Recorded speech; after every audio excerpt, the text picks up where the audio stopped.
sede todos de um mesmo sentimento, compassivos, amando os irmãos, entranhavelmente misericordiosos e afáveis, não tornando mal por mal ou injúria por injúria, antes pelo contrário, bendizendo, sabendo que para isto fostes chamados, para que por herança alcanceis a bênção. Porque quem quer amar a vida e ver os dias bons, refreia sua língua do mal e os seus lábios não falem engano. Aparta-te do mal, faça o bem, busca a paz e siga. Porque os olhos do Senhor estão sobre os justos e os seus ouvidos atentos às suas orações, mas o rosto do Senhor é contra os que fazem males. Senhor amado, muito obrigado, Deus Santo, Pai Celestial, pela Tua palavra. Nos ensina através do Teu Espírito Santo, nos capacita, em nome do Senhor Jesus Cristo. Amém. Recordando, irmãos, Pedro escreveu as suas duas epístolas para os irmãos que estavam dispersos, perseguidos. Se vai no capítulo 1 de 1 Pedro, capítulo 1, versículo 1, diz assim: aos irmãos que estão dispersos, peregrinos, Ponto, Ásia, Mídia e tantos outros lugares que estavam dispersos. Então Pedro escreve para os irmãos lá, que todos estavam dispersos, perseguidos, devido que muitos escravos tinham aceitado Jesus, e os seus donos que não eram cristãos, eles aproveitavam da bondade dos escravos e aproveitavam mais ainda. E Pedro fala para o pessoal: vocês têm que suportar para o bom testemunho de Cristo. E quando você olha essa questão aqui agora, do versículo 8 ao versículo 12, nesse parágrafo, quando Pedro fala sobre a questão do amor fraternal e a paciência na aflição, né? Que você tem que ter muita paciência para suportar as crises e as demandas que vêm contra você. O que nós aprendemos aqui, irmãos? A unidade cristã é um modelo de vida, não é uma opção. A unidade cristã é um modelo de vida. Você presta atenção numa coisa: existe certas seitas, não vão citar, você conhece que vem São Caetano? São Caetano tem uma seita que eles são unidos. Eles, sabe, eles vão além da unidade, né? Tudo é do comércio, com fraternização, em tudo. Então a unidade cristã é um modelo de vida. Isso é uma exortação final de Pedro a nós, igreja, como diz aqui no versículo 8, olha só: e finalmente sede todos de um mesmo sentimento, compassivos, amando os irmãos, entravelmente misericordiosos e afáveis. Pedro escreve 5 demonstrações que apresentam um retrato ideal da igreja. Primeira coisa que Pedro escreve aqui: sede todos de um mesmo sentimento, todos de igual ânimo, todos devemos viver em harmonia. Todos, cada um de nós, irmãos, tem a sua maneira de pensar, a sua maneira de agir, tem a sua cultura de berço, tem o seu grau de escolaridade.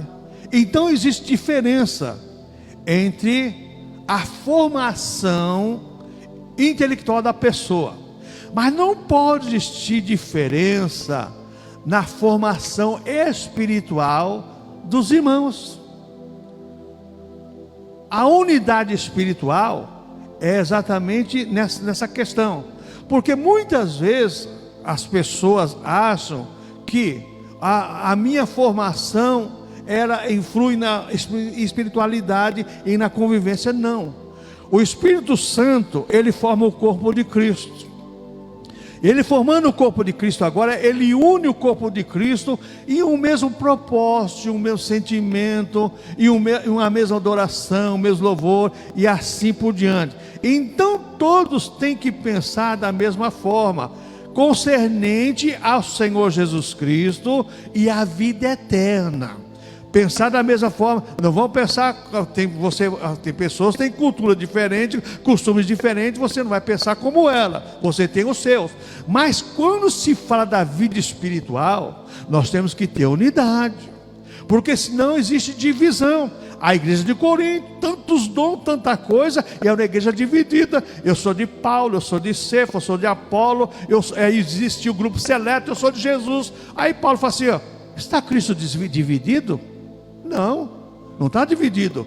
Então o que acontece? Nós temos que procurar viver dessa maneira, e é o que Pedro ele cobra da igreja aqui. Dons e talentos dados por Deus não podem destruir nossa comunhão. Não é porque alguém recebeu um dom de Deus que sobe num pedestal, fica em cima. Não, irmãos, não é assim não. Hoje, infelizmente, o século 21, a pessoa recebe um dom ou um ministério, ela sobe num pedestal acima de todo mundo. Não, isso não é cristianismo, irmãos. Cristianismo é igualdade de propósito e sentimento. Qual é o seu propósito de ir para o céu? Se não for seu propósito de ir para o céu, então não frequenta a igreja, que o nosso propósito é ir para o céu. Todo mundo quer ir para o céu. Qual é o nosso sentimento? Cultuar a Deus em espírito e em verdade. Então essas coisas é que marcam as credenciais da igreja. Dons e talentos dados por Deus não podem destruir nossa comunhão. Infelizmente hoje tem destruído. Tem aquelas pessoas que se sentem melhor e maior do que os outros. As diferenças de ministério dadas por Deus não pode dividir, mas é para enriquecer a igreja. Deus dá um ministério, Efésios capítulo 4, a uns Deus chamou evangelista, profeta, doutores, veja bem, chamou para apóstolo e assim por diante. A cada um Deus chamou. Só que isso, irmãos, essas diferenças de ministério dadas por Deus não pode dividir a igreja. Hoje divide a igreja. Você só é pastor? Foi o ministério que Deus me deu. Não, mas tem que ser apóstolo, tem que ser bispo, tem que ser não sei o quê. Irmãos, pelo amor de Deus, irmãos. Sabe o que está faltando hoje nas igrejas no geral? Servos e servas. O servo serve, ele serve, o servo serve. Hoje as pessoas se envaidecem para serem servidos. Mas aí eu pego Mateus 20, 28, quando ele fala assim: o Filho do Homem não veio para ser servido, mas sim para servir e dar sua vida em resgate de muitos. Está lá em Marcos 10, 45 também. A mesma coisa. Dar vida e resgate de muitos. Ele veio servir. Se o Senhor Jesus Cristo veio servir, então Ele é o nosso modelo. Mas as pessoas não querem servir, gostam de ser servido. Esse é o problema. Segundo passo nós aprendemos aí com Pedro, irmãos: compassivos ou compadecidos, como ele diz assim, sede compassivos ou compadecidos, em outra tradução. Veja bem, devemos demonstrar preocupação e interesse pelo próximo. Se você não mostra interesse pelo próximo, que é seu irmão, que faz parte do corpo de Cristo, que vive em comunhão com você, alguma coisa está errada. Em tempos de alegria, nos alegrarmos com Ele, mas em tempos de tristeza, demonstrarmos nosso sentimento. Festa, todo mundo se alegra, é uma maravilha. Faz um churrasco, todo mundo. Agora veja bem, irmãos, no momento que o seu irmão, falar irmão carnal, irmão, não é só irmão carnal não, irmão de fé, membros da igreja, aquele que comunga com você, que é a Santa Ceia todo mês, ele está sofrendo, você não pode ajudar com dinheiro, você não pode ajudar com alguma coisa, mas você ajuda com oração, você ajuda com intercessão, você ajuda com palavras que vai levantar a autoestima da pessoa. Porque tem pessoas, irmãos, eu estava sentado com o Valdomiro ali agora à tarde e lembrei de um pastor que as pessoas não lembram mais dele. Liguei para ele, né, Valdomiro? O pastor ficou todo feliz, né? Aí aqui tem uma pessoa que fala com o senhor, fala para o senhor Valdomiro: quem está falando? Aqui é o Vavá. Ô, minha ovelhinha. Lembrou do Vavá, né? Quer dizer, às vezes um telefonema que você dá para uma pessoa, você deixa ela feliz. É isso, essa coinonia, essa comunhão é que faz a diferença no corpo de Cristo. Mas infelizmente São Paulo está muito individualizado. Por quê? Cada um tem as suas tarefas, suas atribuições. Então as pessoas pensam nelas, mas não pensam nos outros. Outra coisa que nós vemos aqui, Pedro fala assim, amados, amando aos irmãos, fraternalmente amigos. Amar de coração, que é fruto do Espírito Santo, mantemos a unidade no interior do coração, amando os irmãos. Fala assim, ó, finalmente ser todos do mesmo sentimento, compassivo, amando os irmãos, entranhavelmente misericordiosos e afáveis, amando os irmãos. Essa unidade de pensamento e de coração é fruto do Espírito Santo, irmãos. É fruto do Espírito Santo. Quem tem isso realmente mostra que recebeu de Deus esse fruto, o dom do Espírito Santo na vida dela, agora criou esse fruto. Outra coisa que Pedro fala aqui, ó, entranhavelmente misericordioso e afável. O que eu aprendo aqui?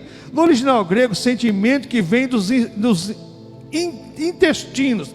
Lembra quando Paulo escreve lá aos Gálatas, fala assim, ó, das entranháveis misericórdias, das entranhas. Paulo está dizendo, ó, vocês têm que realmente, lá das tripas de vocês têm que realmente ter esse sentimento, lá do seu intestino, entranhavelmente misericordioso, quer dizer, sentimento dos intestinos, misericordioso e compaixão que compõe a lista das virtudes cristãs. Presta atenção nisso, misericordioso é compaixão que compõe a lista das virtudes cristãs. Qual é a virtude que você mais tem? Eu sou compassivo, eu tenho amor pelo meu irmão, pela minha irmã, eu sinto o problema dele, eu não posso fazer muito, mas eu posso orar e interceder para ver a vitória dele. Vivendo numa época que as pessoas se alegram com a queda dos outros, mas não se alegram em levantar os outros, irmãos. A verdade é essa. Nós temos que tomar muito cuidado com essas questões, irmãos. Pedro escrevendo aqui, isso é para nós hoje. Foi para aqueles irmãos naquela época, mas é para nós hoje, porque as epístolas universal é para a igreja de todos os tempos. O que mais eu aprendo aqui por último aqui? Esses 5 itens que Pedro colocou aqui. Afáveis ou humildes. Humildade foi a virtude ensinada por Deus, por Jesus, aos discípulos. As virtudes na vida cristã refletem a glória da igreja como o corpo de Cristo. Afáveis ou humildes, humilde foi a virtude ensinada por Jesus aos discípulos.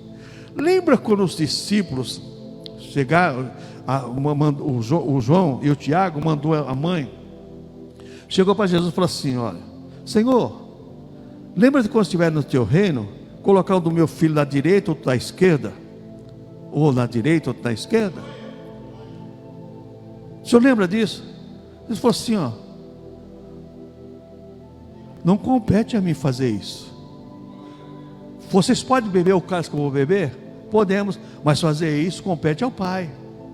Eles queriam fazer o que eles queriam fazer? Queriam que Tiago e João fosse, vamos dizer assim, o top do conselho apostólico lá no reino de Deus. Deus falou, não é assim não é desse jeito não. Então você tem que ser humilde. E quando João e Tiago queriam orar para descer fogo, para consumir o povo de Samaria, Jesus falou assim, olha, que espírito que vocês têm? Não é desse jeito. Embora tem hora que você fica exaltado, você fique até com uma certa ira, mas a Bíblia fala, não ponha o sol sobre a vossa ira. Você pode se irar, mas irar e não pecar. Aí que surge a questão. Como o corpo de Cristo, refletimos a glória de Cristo ao mundo, porque o mundo olha para nós, igreja, de uma maneira diferente. O mundo olha para nós, igreja, como filhos de Deus, como homens e mulheres de Deus. Então eles querem ver em nós esses atributos aqui, que é fruto do Espírito Santo: o amor fraternal, a convivência verdadeira, sem fofoca, sem intriga, sem contenda, realmente uma convivência verdadeira.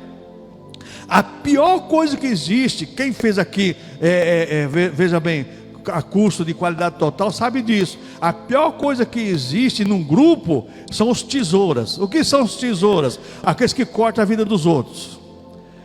Esses são os piores. Um grupo não vai para frente. Não vai para frente. E é o que Pedro nos ensina bem claro aqui nesse texto aqui. Toma muito cuidado, porque se nós começarmos... Porque sabe o que acontece, irmãos? Se eu chegar em você e começar a falar mal de uma pessoa, você pode no começo até não concordar, mas depois você vai começar a concordar. Sabe o que é verdade? Sabe que eu tinha visto isso mesmo? Então é complicado. Então evitar essas coisas. O que Pedro nos ensina aqui é evitar esse tipo de argumento. Você, se não pode falar bem, mal também não vou falar. Se eu não posso falar bem, mal também não vou falar. Mas segundo lugar, sobre amor fraternal, é a verdadeira coinonia da igreja, a prova do progresso espiritual na vida dos cristãos. Aí você vai ver a prova do progresso espiritual na vida dos cristãos, versículo 9. Não tornando mal por mal ou injúria por injúria. Você não revide as coisas que fizeram contra você. Você entrega na mão do Senhor, o justo e reto juiz. Esse mundo dá volta, irmãos. Esse mundo dá volta. Você não sabe o dia de amanhã. Você não sabe, se Jesus não voltar, você não sabe onde que vem. Então toma muito cuidado com essa questão. Os cristãos seguem o ensinamento de Cristo. Mateus 5,44. Eu, porém, vos digo: amai a vossos inimigos, bendizei o que vos maldizem, fazei bem aos que vos odeiam, e orai pelos que vos maltratam e vos perseguem, para que sejais filhos do vosso Pai que está no céu. Então a prova do progresso espiritual do cristão é exatamente isso: é você ser atacado e não atacar. Mas eu sou sanguíneo, eu sou Paraíba, eu sou Pernambuco, eu sou não sei o quê. Irmãos, quando Jesus te converte, você deixa de ser terreno, você passa a ser celestial. A sua parte está no céu, já não é mais você. A parte terrena deixa de existir na sua herança, porque a sua herança agora está no céu, que é a nossa pátria, como diz o apóstolo Paulo. E porque, sabe, isso aqui eu cansei de ver. É meu sangue italiano, porque é o meu sangue português. Espera aí. Você está dizendo para mim que o Espírito Santo não trabalhou em você então? Espera aí. Não, trabalhou, meu irmão. Formou o caráter cristão. Deus deu o fruto do Espírito Santo para ele.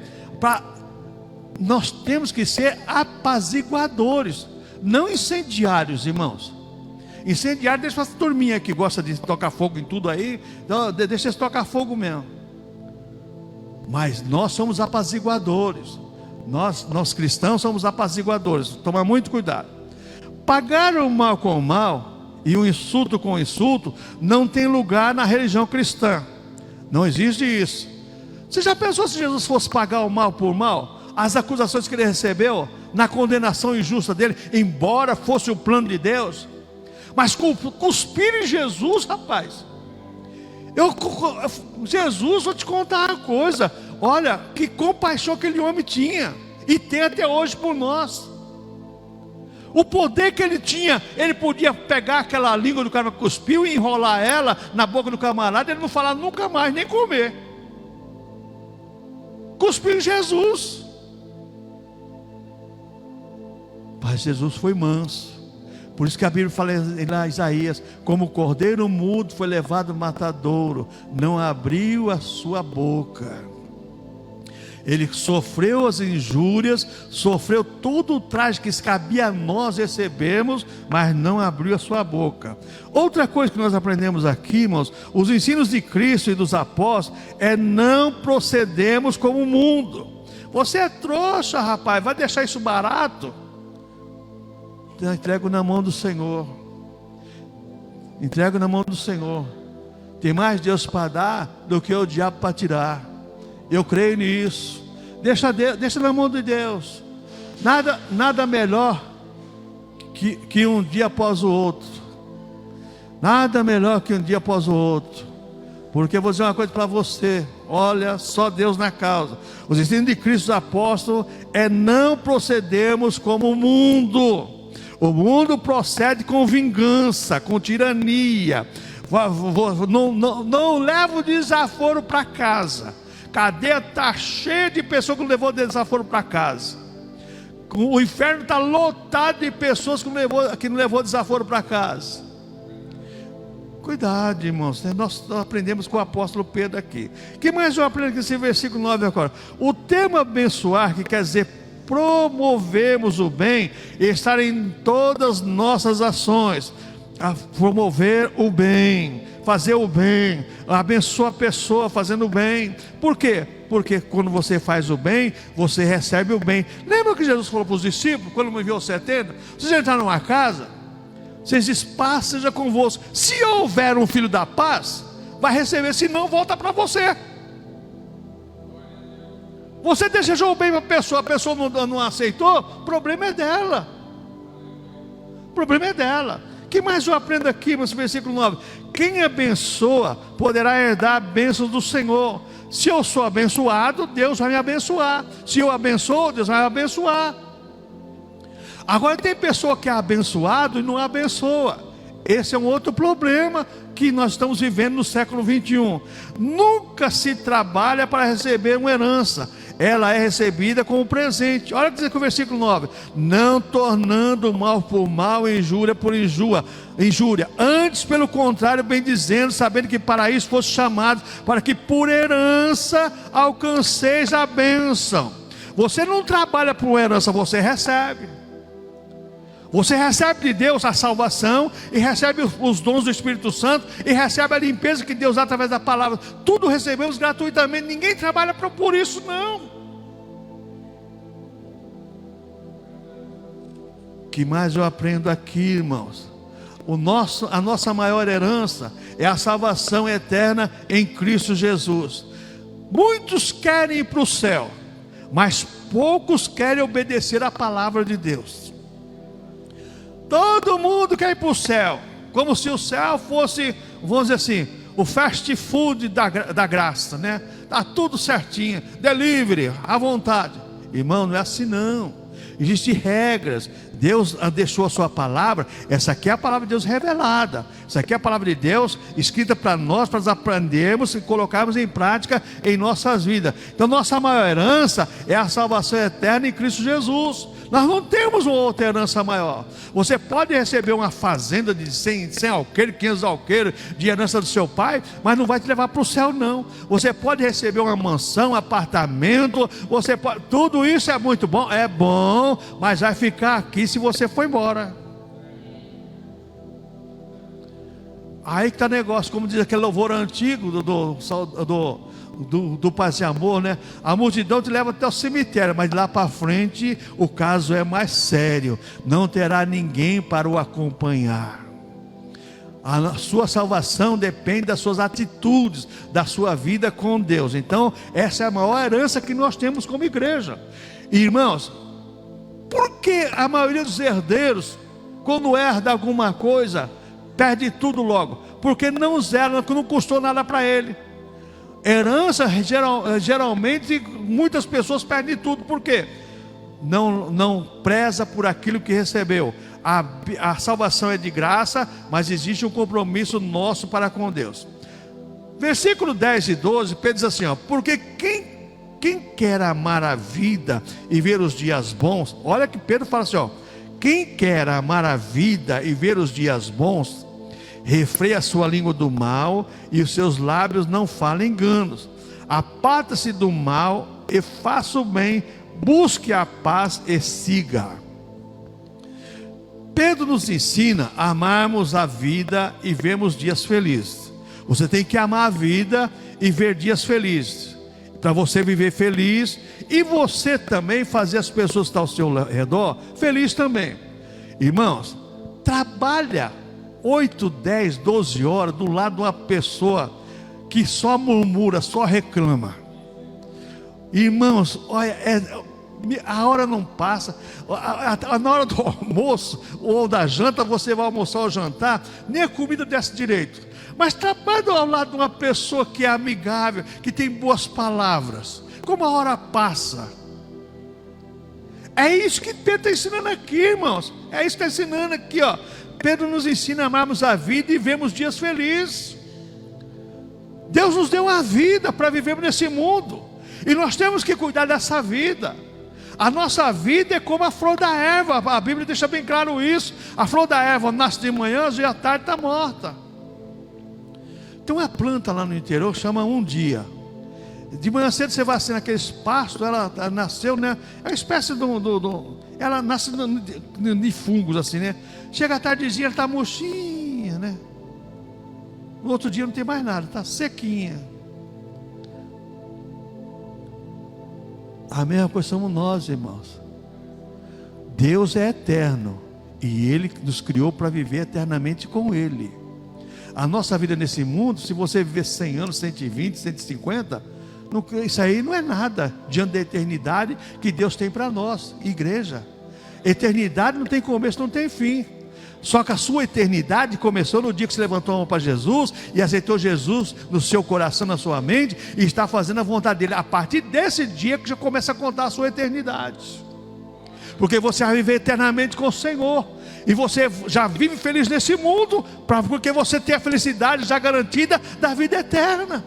Agora nós vemos cristãos hoje tudo triste. Ninguém mais se alegra no culto. Como eu disse no começo, o culto é inclusivo, mas é exclusivo para alguns. Você vê as pessoas. Irmãos, eu quero contar. Eu dei aula no Betel 26 anos. Eu fui dar aula numa extensão. Dei aula numa extensão. Foi 4 ou 6 meses, uma coisa assim. E lá, quando eu cheguei lá, eu fiquei, sabe, eu sou meio retraído com algumas coisas. Eu não gosto. Aí cheguei lá, já vi o negócio lá, eu falei, meu Deus, aqui. Aí comecei a dar aula, o pessoal muito bacana, estava tratando bem. Mas eu sempre, sempre retraído com aquelas pessoas, né? Aí, irmãos, tinha um pessoal que morava em Santos, e eles estudavam aqui em São Paulo. E eu pegava o ônibus, aí os caras sabiam, não, vou te levar na sua casa. Eles podiam sair de lá, pegar imigrante e ir embora. Eles vinham aqui, deixavam eu em casa para pegar Anchieta, para descer para Santos. E quando chegou uma tarde, choveu muito, mas choveu bastante, a Barra Funda lá encheu de água. E aí a coordenadora da extensão falou assim, pastor, dá para o senhor atrasar um pouco, era um dia de prova, uma noite de prova, porque várias pessoas querem vir, mas não conseguem chegar, atrasou, tudo bem. Aí começavam, vamos louvar o Senhor, aí começaram a louvar ao Senhor. Até esse que os jovens cantaram aqui, a tua palavra. E tinha um irmão grandão, bicampeão sul-americano de surf, grandão, cabeludo, tudo tatuado, camiseta regata.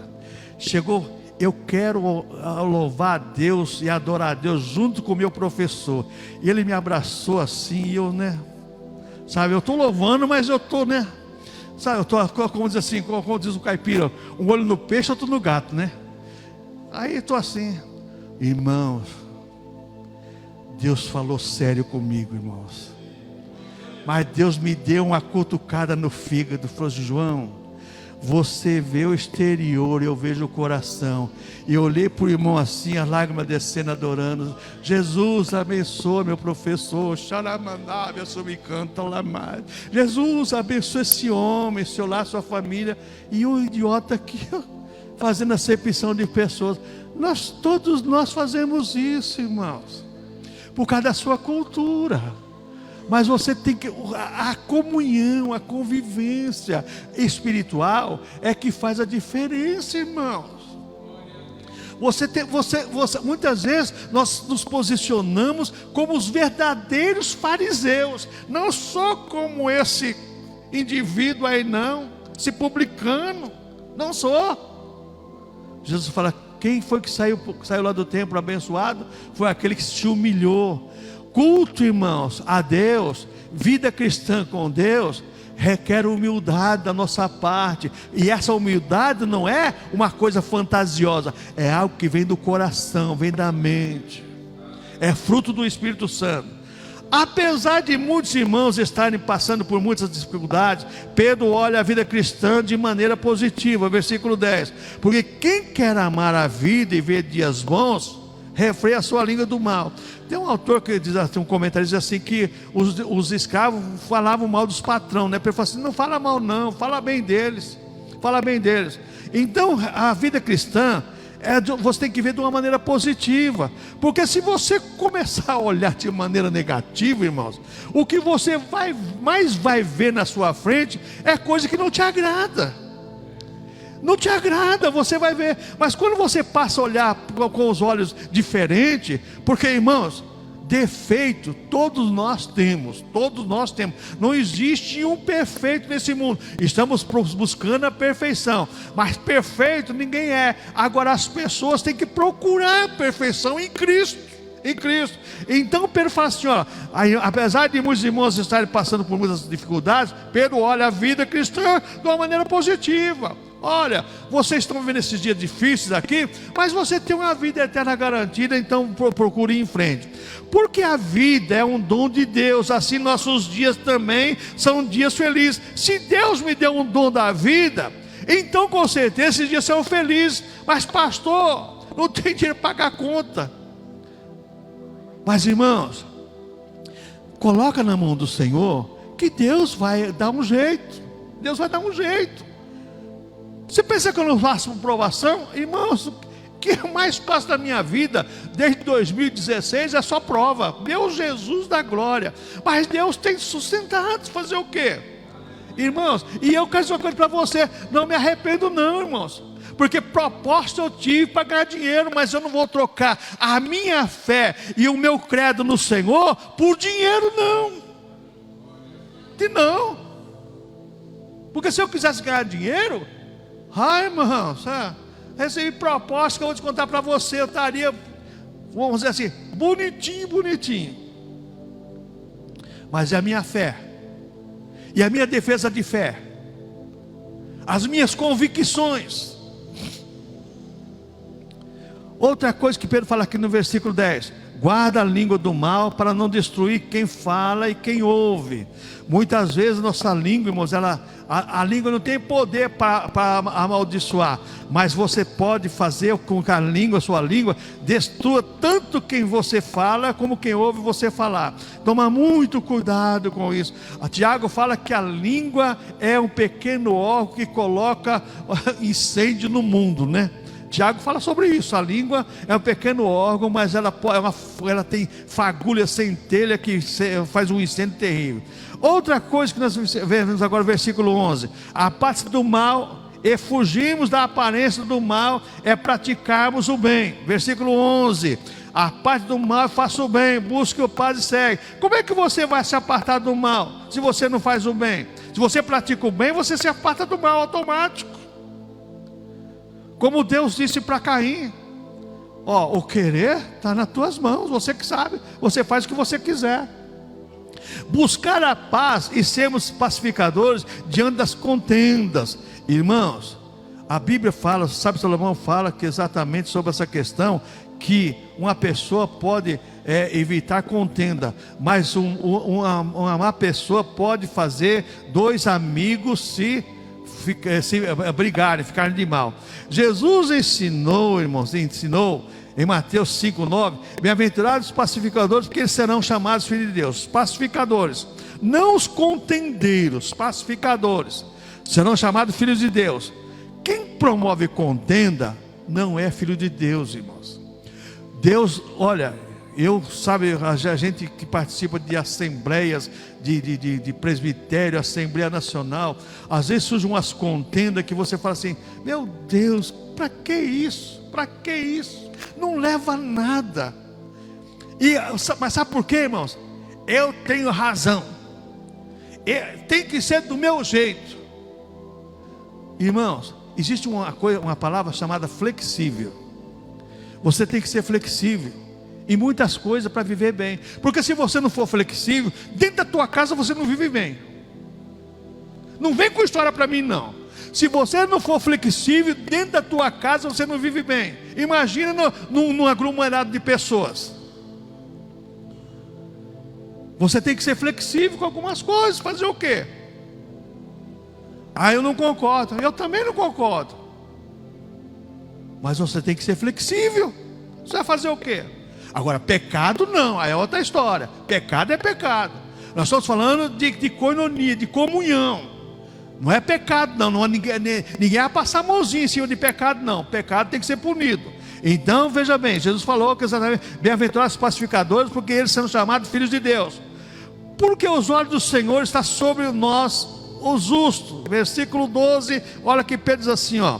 Porque os olhos do Senhor estão sobre nós, os justos. Deus está olhando para nós, igreja, como seus filhos e filhas, olhando para nós fazermos a diferença. Agora Deus está olhando para nós e vê em nós um grupo de pessoas como as pessoas que não servem a Deus. Aí como que vai se cumprir a palavra de Deus? Vereis novamente a diferença entre quem serve a Deus e quem não serve. Aonde está a diferença?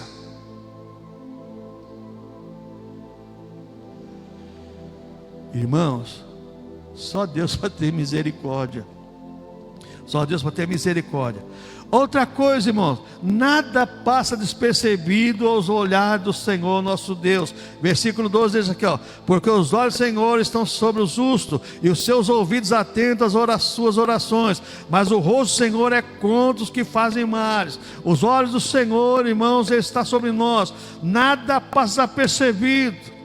Tem um louvor antigo que diz assim, ó. Ninguém se esconde da presença de Deus, porque do alto do céu tudo Deus vê, tudo Deus vê. Eu posso enganar os irmãos aqui na frente, mas não engano Deus que está no céu. Estou dizendo, eu posso fazer isso, mas não vou fazer. Você pode fazer isso, mas lá em cima Deus só está anotando.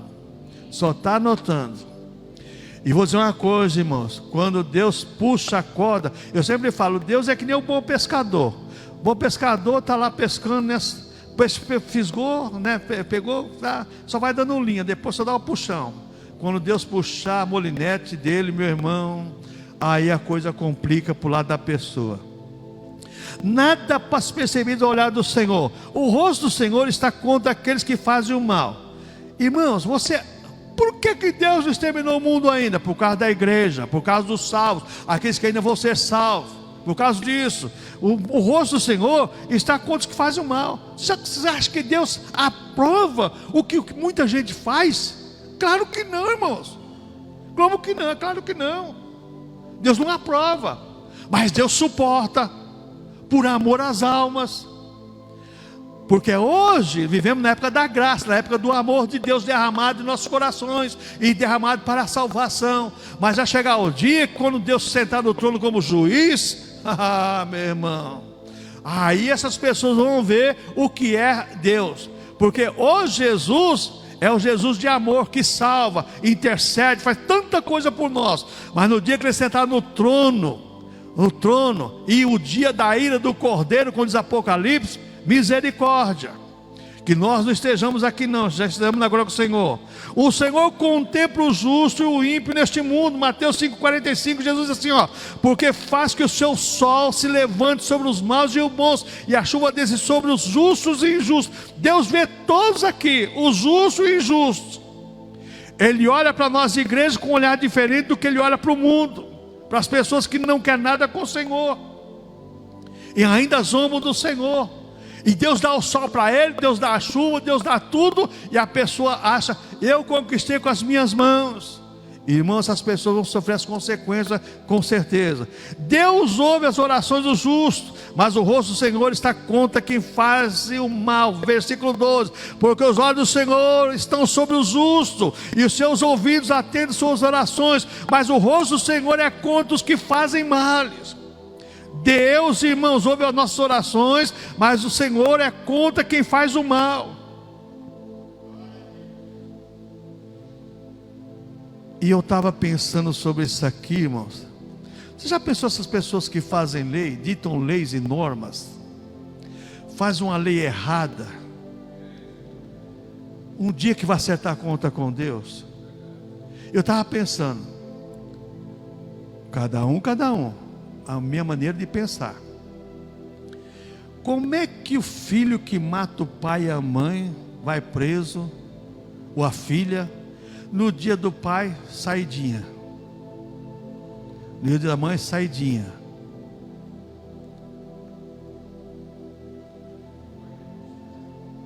Irmão, isso é uma incoerência terrível.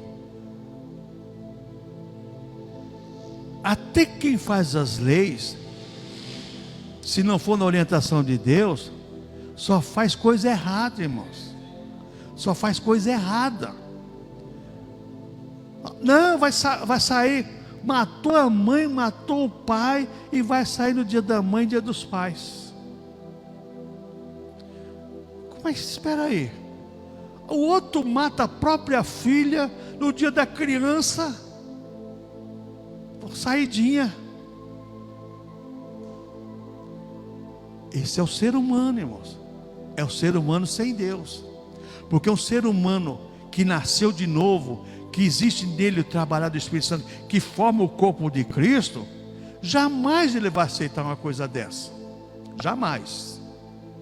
Ele não vai aceitar. Porque isso é irracional. Não cabe na razão do ser humano. O ser humano cristão não cabe isso. Você, meu Deus, como é que pode uma coisa dessa? Deus ouve as orações do justo, mas o rosto do Senhor está contra quem faz o mal. Concluindo, irmãos, a motivação dos cristãos deve ser a de expressar ao mundo um modelo de vida completamente diferente dos padrões do sistema regente. Nós vivemos na contramão do mundo. É por isso que o mundo bate de frente conosco. Nós não aprovamos o que eles fazem e não devemos participar do que eles fazem. Mas você vai fazer o quê? Nós vivemos nesse mundo, mas não convivemos com o mundo. Nós vivemos nesse mundo, mas não convivemos, não participamos. Por que isso? Porque não é bom para a nossa vida espiritual. Quem tenta servir dois senhores, Jesus falou bem claro: você vai agradar um e desagradar o outro. Se eu agrado a Deus, não agrado o mundo. Se eu agrado o mundo, não agrado a Deus. As promessas de Deus nos fortalecem para contemplarmos o futuro. As promessas de Deus nos fortalecem, irmãos, para nós contemplarmos o futuro. Uma vida cristã nesse mundo. Estamos vivendo nesse mundo como estrangeiro e peregrino, sofrendo, como os irmãos lá sofriam, perseguidos em várias regiões. Ponto, Frígia, Asa, Bitina, sofrendo, os irmãos sofrendo, porque tinham aceitado Jesus e eram escravos, e seus donos aproveitavam mais ainda. A mesma coisa somos nós, irmãos. Você é um bom funcionário porque você é cristão. Vai dar para o irmão lá que ele faz. Você é o burrinho de carga. Você é o burrinho de carga. Por quê? Porque você faz a diferença. Você faz a diferença. Que Deus nos ajude a fazer uma diferença. Agora, coloque tudo na mão do Senhor. Não age pelos seus impulsos e pelo seu querer. Coloque na mão do Senhor. A melhor coisa que nós fazemos como cristão é o que Pedro deixa bem claro aqui. Deus deixa bem claro isso para nós na sua palavra. Devemos fazer com que todas as nossas lutas, nossas dores sejam entregues para Ele. Confia no Senhor e Ele vai fazer tudo. Quando você entrega a sua vida ao Senhor e todos os seus problemas ao Senhor, com certeza Ele vai agir em seu favor. Vamos colocar em pé.